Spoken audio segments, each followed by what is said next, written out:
Are you fascinated by the paranormal and want to hear about encounters that have happened to real-life people in real-life places? Do you need a drink to calm those nerves after hearing some scary stories? You're listening to Booze and Bourbon. Well, we invite you to grab a drink, whether it's a coffee or something with a little bit more spirit in it. Grab a blanket, snuggle in, because I'm Kim and that's Jen, and we're Booze and Bourbon. Welcome back, everybody, to Booze and Bourbon. I'm Jen, and this is Kim. Hey, Jen, how are you?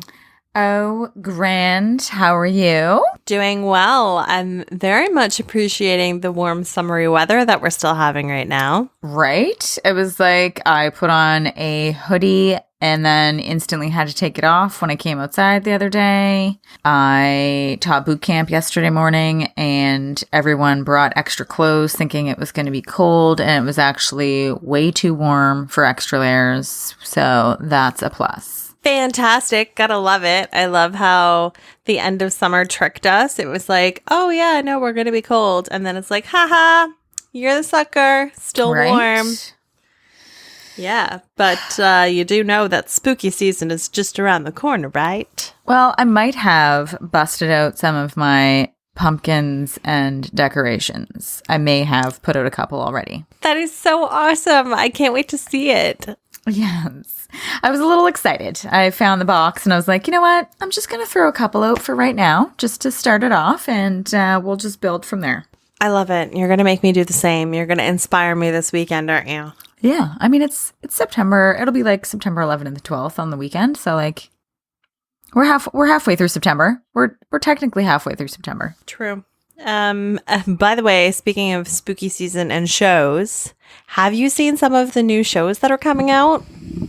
Oh my God, yes. I actually kind of backtracked, and on Netflix, The Nun was on there. So I watched that the other night. And then The Wretched, which is the one I think I mentioned to you. That's like uber creepy, like the person with like the animal skull with the horns on their head type thing. Yes. I did see the preview for that, so I think I might have to watch that. But I'm super excited about The Haunting of Bly Manor, which is going to come on Netflix. Little secondary installment of like The Haunting of Hill House. Yes. And then, of course, Haunted is going to be coming out season 5 on Eastlink. Right. And that's super exciting because we're actually on it. Yep, you're going to get to see us ghost hunting in real life and being the funny, crazy people that we always show you here on Booze and Bourbon. So that's cool. That's going to be out October-ish, November. And then I don't know if you like Ghost Nation, but that's also a really good show. That comes out with a new season on October 11th on the Travel Channel. And then this one's kind of crazy. So Zach Baggins and his crew from Ghost Adventures are doing Serial Killer Spirits. Oh. Yeah. Well, that is a good one. That's coming out on October 5th on the Travel Channel. And I feel like the Travel Channel is where it's at. Like Halloween October Spooktacular is going to be happening on the Travel Channel. So you got to go check it out. Well, that gives a lot of, I mean, you like to stay in at night anyway when it starts to get a little cooler and, you know, watch a little extra TV. So that helps with that for sure. Yes, absolutely. So we did have a really fun thing booked for Halloween for this year, which was we were going to go do a Curse of Oak Island Halloween special tours. Mm-hmm. And that didn't pan out because they're not doing any tours on Oak Island this year, which is really sad because of COVID. But we might have something else. We might have a little other trick up our sleeve for you for Halloween. But I'm super excited to start playing the Halloween October Spooktacular Booze and Bourbon song that comes out every October. It's going to be great. And then, of course, today we have a lovely brand new episode for you. I just want to get your mind kind of thinking here a little bit. And get you freaked out into the best kind of way, because we want you to start questioning if your own house is haunted. So it's a terrifying thing to think about, And that thought creeps into my mind on a very regular basis. And I know it comes into your mind on a very regular basis too, because we all think your house is haunted. Yes, Sharon and Robert. I think you just jinxed me because I honestly just got mail for that guy again yesterday. What? Yeah. I'm like, I didn't get any for so long. And I'm like, now all of a sudden I'm getting a piece of mail for this guy again. Like, can we not? Wow, that is weird. Okay. All right. Moving along. Yeah. I was actually at Paul, who's our director of Haunted. I was at his office the other day and I got to look at some new ghost hunting equipment that's coming for season 6, which you should totally be excited about. And I was thinking I was going to turn on the equipment and like test it out just to see if his office is haunted. But then I was like, well, I don't know if I were him if I'd want to know if this place is actually haunted. So I politely put it back in its box.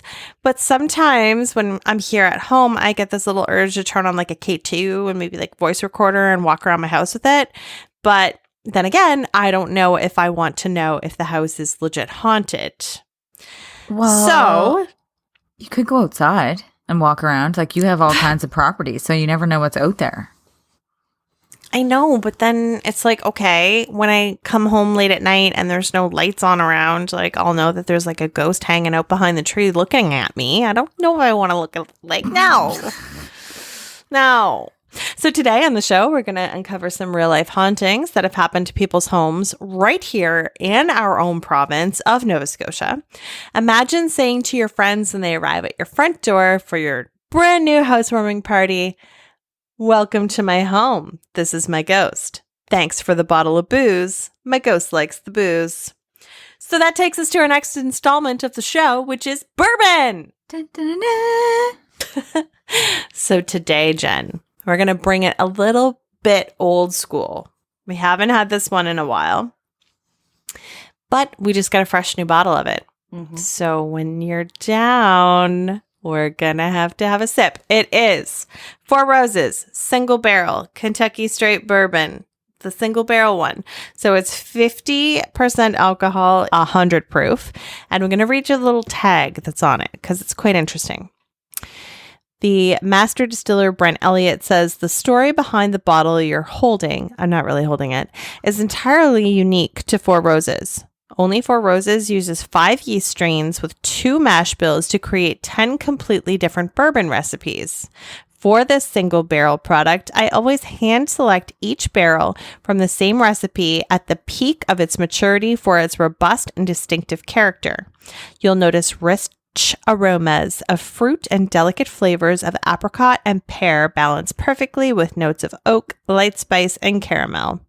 Each barrel yields about 100 bottles, which are marked with the exact warehouse and aging location on the handwritten label. While enjoying the uniqueness of this award-winning single-barrel bourbon, we hope that you take the time to notice how smooth and mellow it begins and then rewards you with a finish that's long, soft, and delicate. I don't know if I believe him, but I'm going to go for it.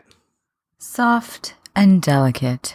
Four Roses gives me lovely flashbacks of when we visited there. Like, super roasting. Like a hot summer day wearing all black. Love it. It's delicious. Probably one of my favorite bourbons. Can't wait for you to have some this week, Jen. Very excited. I'm very, very excited. Shall we play a game? Okay. Twist my rubber arm. Shall I go first with a little would you rather? Sure, you can go first. Okay, let me paint a picture for you. In the middle of the South Shore woods, along some water, there is a beautiful yet creepy looking old abandoned home that we're unsure of who lived there, but someone did. Okay. Would you rather have to spend the night alone there, or would you rather have to spend the night alone in my house by yourself, knowing that mine is actually technically haunted by Robert and Sharon, or the maybe picturesque home on the lake that we're unsure of who may be there? Oh, God. Okay. I would like to say that Lou would be here with you, but he may or may not be. So, Yeah. Well, I do love the South Shore, although I have slept in your house when I've been the only one there. oh, right. Yes, that's true. I did survive. You did. Yes. Good point. I forgot Maybe, about that. no. You know what? I think it's going to be a been there, done that, get the t-shirt with your house. So I think I'll hang out in the South Shore.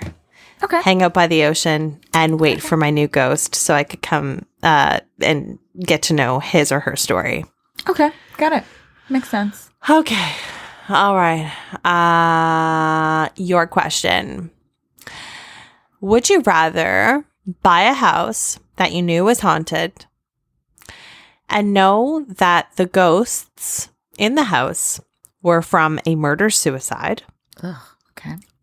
Or would you rather know that the ghosts, there were two of them, just like the murder-suicide, but they were both Karens? Oh, God.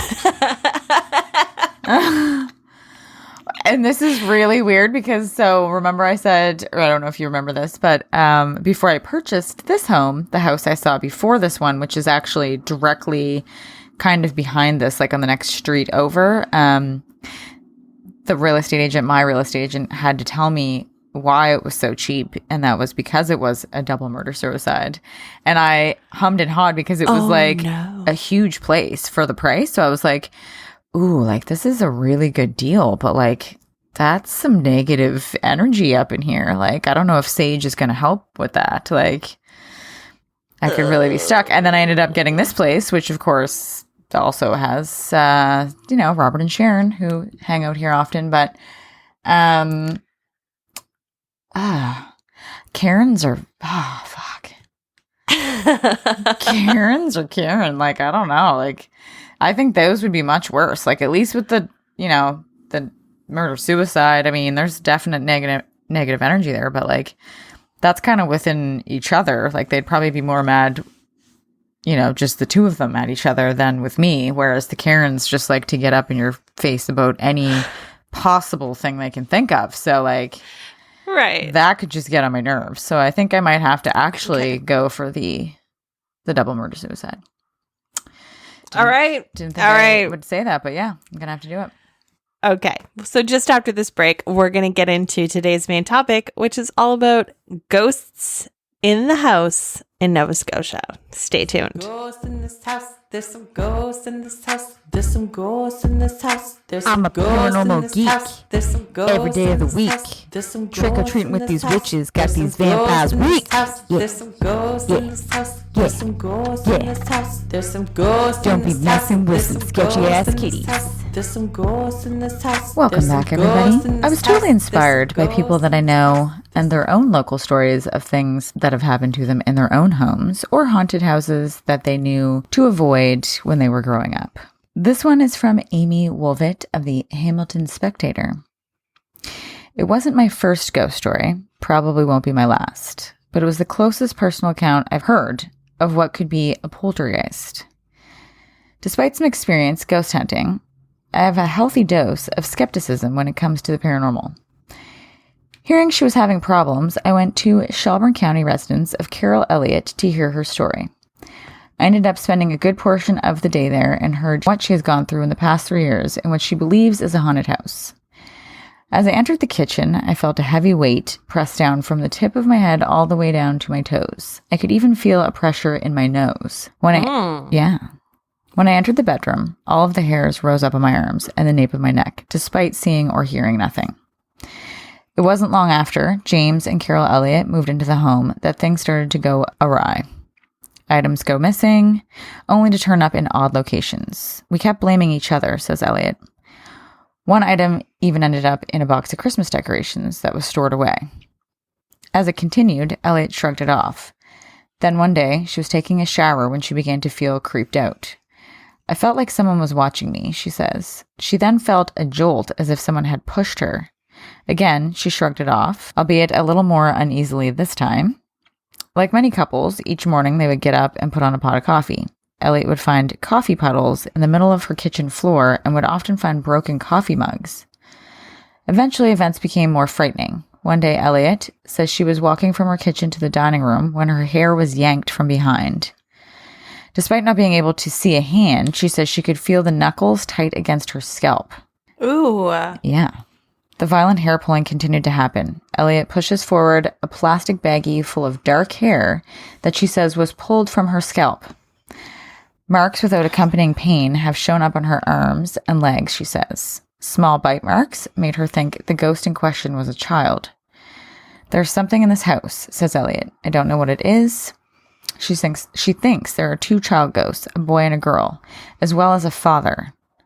I used to be fascinated by this kind of thing, says Elliot. I used to watch Ghost Hunters, but never did I think it would be in my own home. For Elliot, things began getting scarier.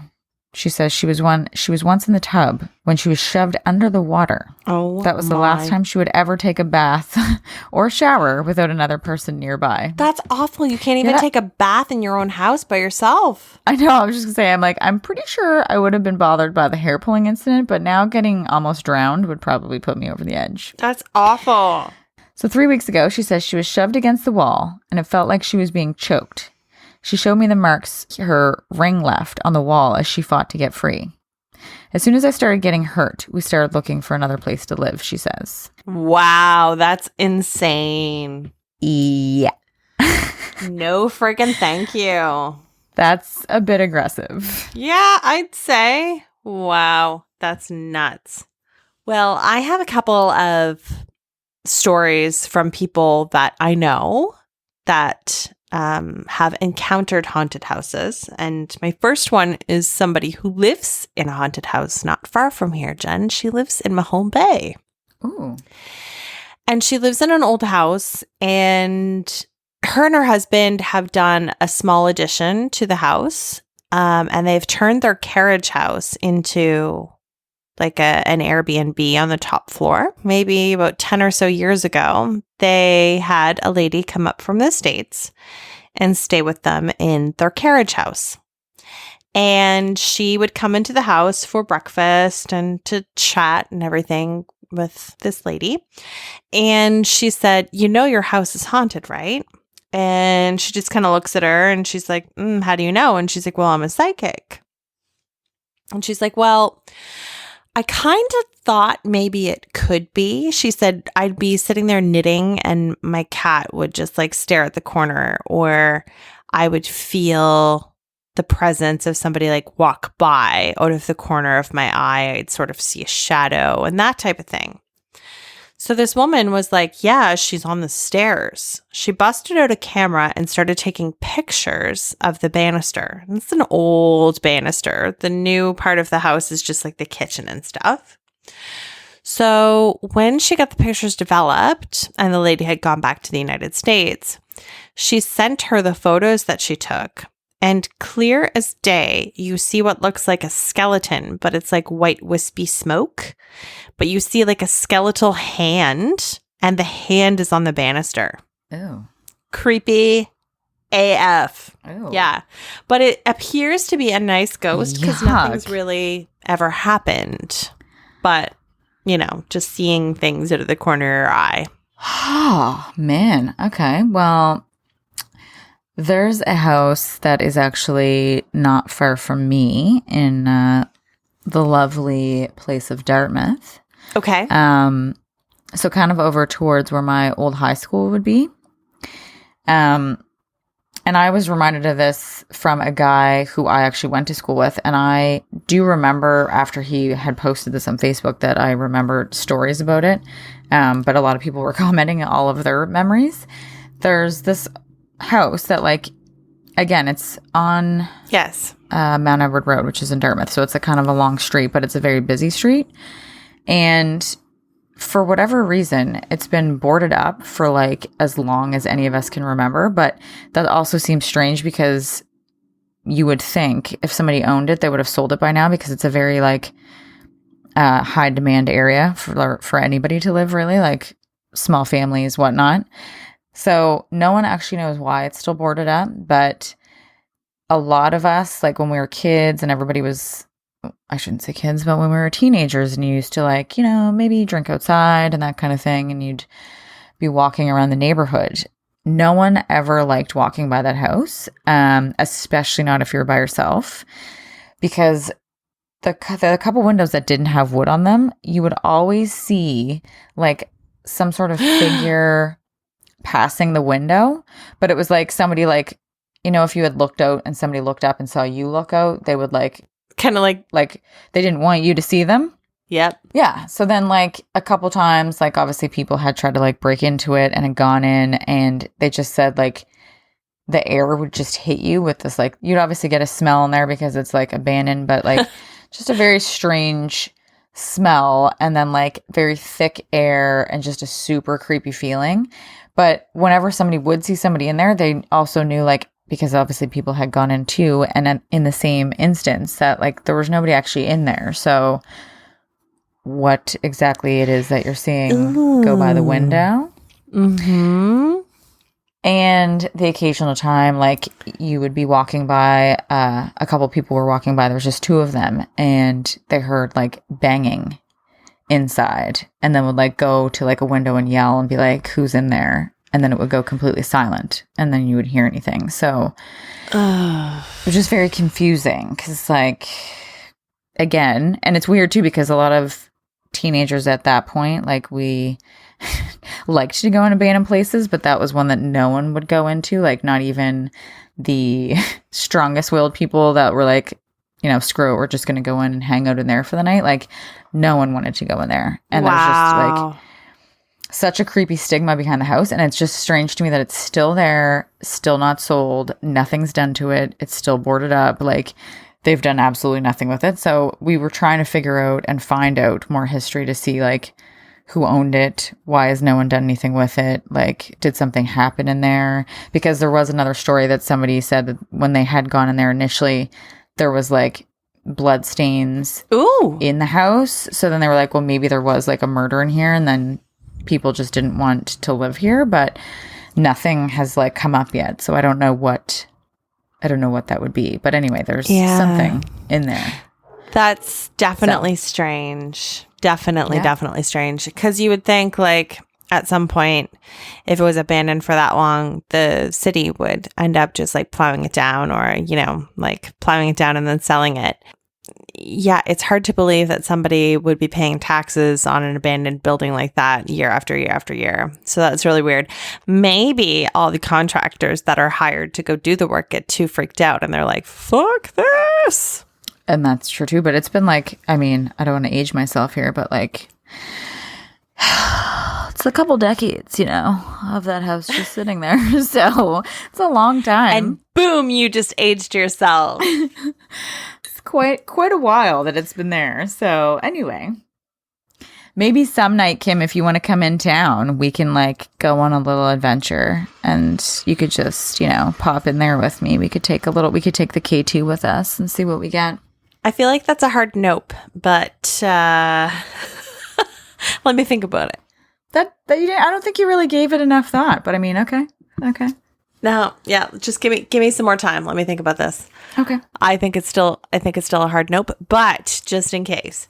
So I got another story for you then too. Yes. I was recently talking to a retired police officer. He's been retired for quite some time. So I do believe this happened in the late 70s, early 80s. And it happened in the North End of Halifax. And he, as a police officer, along with some of his other crew, they would always get a phone call on a specific night. I think he said it was a Saturday night. And they would get a phone call from this house at like 2 a.m. all the time. So the officers would go in, they'd speak to this woman. She was hysterical. They would say, "What's wrong?" She'd say, "My cat's going crazy. I keep hearing all these footsteps running up and down the hallway upstairs. My pictures have been falling off the walls. I don't know what's going on." So after like the third Saturday at 2 a.m. when she called, same situation, same stuff happening. The officers were like, "We don't want to say this woman's crazy. She seems pretty legit. So why don't we just park our cars really close to her house, tucked away on the next block? So I think there was like 2 or 3 cruisers involved. So on a Saturday night, just before 2 a.m., they got in their positions and they waited. Nobody came in the house. Nobody came out of the house. They get the phone call. So the guys go in. And sure enough, the cats are going crazy. The woman is screaming. She hears footsteps. They hear the footsteps running up and down the hallway upstairs. They look at the pictures on the walls and they're lifting off of the walls. What? Yeah. Okay, that is some next level shit. Like lifting off and like banging on the walls. Like it was legit happening. Isn't that wild? Damn. That is wild. That is a bit much. And then like, how do you file that report at the end of the day? Like, went to call with lady and cats and suspected ghost. Like, how do you explain that one? I don't know. Wow. Yeah. Right. Okay. Well, I would like to add another that's more from the South Shore, down by where the other, the Elliott family had their situation. And I actually have 2.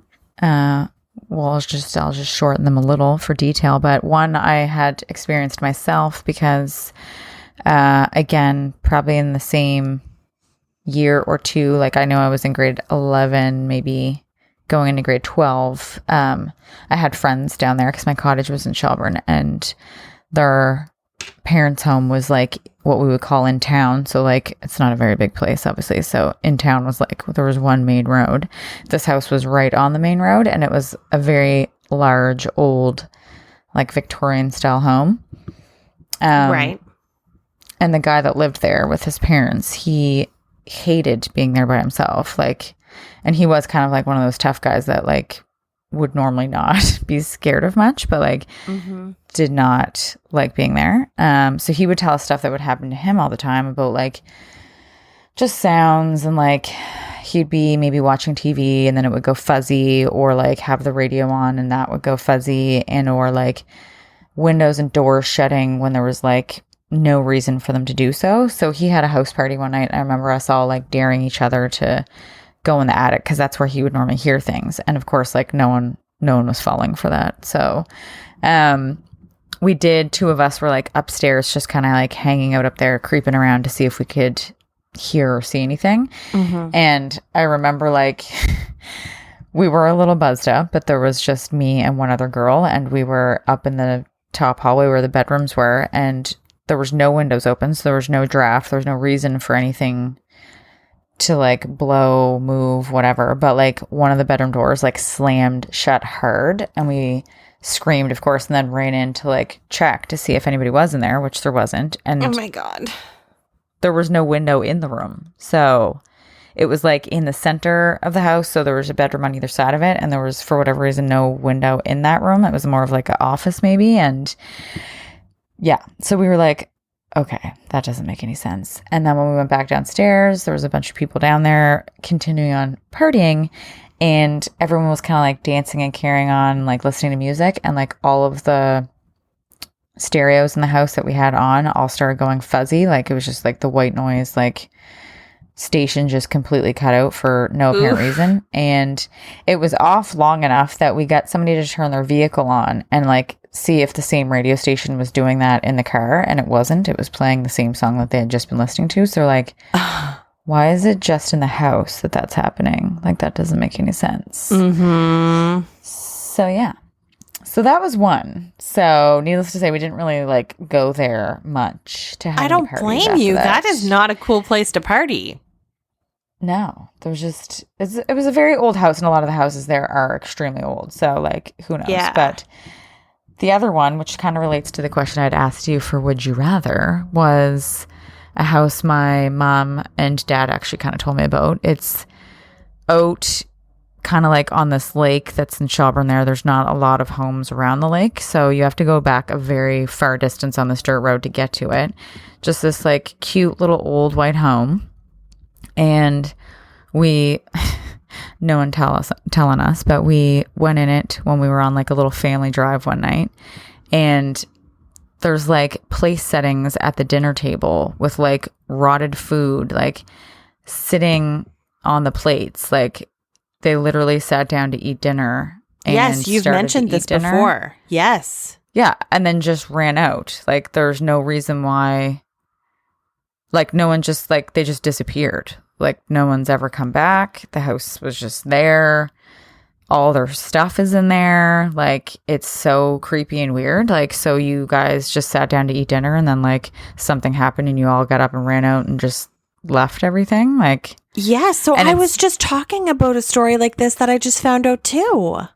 Strange. So it's so weird to me though, because it's the same thing. Like, so no relatives, no family, like no one came. And I think it was an older couple that made a live there, but like this is an old home, like right on a lake, you know, well kept. It's not like, I mean, it's falling apart now because no one's been there, but like literally plates, forks, knives, everything's on the table. Like either, you know, something bad happened and you had to leave really quickly and you just didn't care to take your stuff, or like did something happen to you and you're still in the house but no one knows that. Like it's just very strange. Yeah, it's interesting. So the story that I heard about was actually a lighthouse. So I think I told you a couple of weeks ago, we went out to an area called Pearl Island, and it takes a while to get out there from Chester, and it's kind of at the mouth of Mahone Bay and the mouth of St. Margaret's Bay. So it takes about an hour and a half to get there by boat, and you have to go when it's like calm waters because it literally is right in the middle of the ocean. The purpose for us going out there was to go see some puffins, you know, the really cute birds with the multicolored beaks. So we get out there and I'm like, holy crap, this place is super like deserted. There's a lighthouse there. So that lighthouse has only been there since like the 60s, 70s. But previous to that, there was a lighthouse that was there until like the 40s. And another neighboring island called Ironbound, the lighthouse keepers noticed that the light wasn't being maintained on Pearl. So the mother of the lighthouse keeper, the lighthouse keeper's wife, I should say, got her son to go out to Pearl Island to go check on the lighthouse keeper. And there was a meal at the table, but he was nowhere to be found. So he had gone missing as well. And I'm like, did someone like come out and murder him, or did someone like steal him, or was he like, enough of this, I need a watery grave, like this life sucks? I don't know. It's so weird. Yeah, those are very strange situations because, like, where did you go and why did no one come to find you is the question. Don't know. It's very, very strange. Anyway, we'll leave that up to you guys to decide if it's ghosts or abandonment or murder-suicide. Who knows? And also, you better go check to see if your house is haunted, because if it is, let's all go viral together. Let's all get some videos and some evidence of this stuff. You're going to need to call us because Jen and I are now legit ghost hunters. We can help you. 1-800-JEN and Kim. Yeah. Or you can just find us on social media. You can find us on Instagram. We are Booze and Bourbon, BOOSAND Bourbon. We're also on Facebook, Booze and Bourbon, the podcast. We are not really on Twitter. You can go there. If you're one of our Twitter followers, then you are definitely one of the few. And we're also on YouTube, so you can find us there too. But if you want to send us a very personal, lovely hello and a story, you can email us at boozeandbourbon@gmail.com. So, Jen, if people want to listen to us, where else can they listen to us? Well, I mean, pretty much any podcast provider that you can find on your lovely phones and or laptops. We dabble in many areas.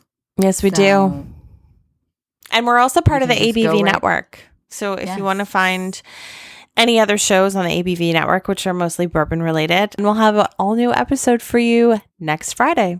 Thanks, guys. Thanks, guys. Booze and Bourbon is part of the ABV network. For more information or to advertise on the show, please head over to abvnetwork.com. Thanks for listening, and cheers. This has been a Steve Akeley production.